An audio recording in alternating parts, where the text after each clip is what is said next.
నా విషయంలో కొందరు నాయకులు ఇది చెప్తే బాగుండదు, దుర్మార్గంగా ధర్మరాజులాగా ఉండాల్సిన జానారెడ్డి గారు కూడా మహాభారతంలో ధృతరాష్ట్రుని పాత్ర పోషిస్తాడు. నాకైతే బాధ అనిపిస్తుంది. నాలాంటి వ్యక్తికి ఏదన్నా వస్తుంది అంటే 10 మందికి పనికొచ్చే మనిషిని 1000 మందిని కాపాడే వ్యక్తిని నాలాంటి వ్యక్తికి అడ్డం తగులుతుందంటే ఇక నేనేం చెప్పాలో నాకు అర్థమైతలేదు. అందుకని ఇంతకంటే ఎక్కువ చెప్పలేదు.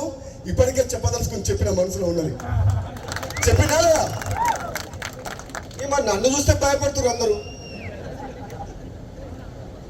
నేను వస్తున్నట్టుగా బామ్మోడు వస్తే ఏం చేస్తాడో ఆయన మా మాట వింటాడో వినడో అనుకుంటుందా ఏందో. మరి అధిష్టానమేమో ఇస్తా అంటుంది,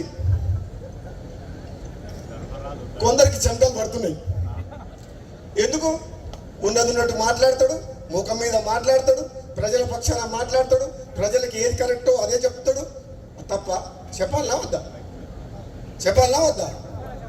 భయపడి అన్నిటికి తలకాయ ఊపాలనా?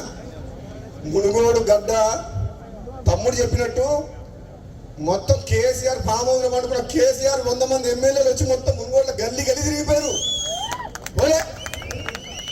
ఒక వ్యక్తి రాజీనామా చేస్తే ప్రజల పక్షాన ఒక్క వ్యక్తిని ఓడగొట్టేందుకు 100 మంది ఎమ్మెల్యేలు వచ్చిన చరిత్ర ఎక్కడైనా భారతదేశ చరిత్ర ఉందా? మీ అందరూ గర్వపడేలాగా ఉండాలి రాజగోపాల్ రెడ్డి తప్పితే బాబా బాబా అని అనుకునేటట్టు ఉండకూడదు.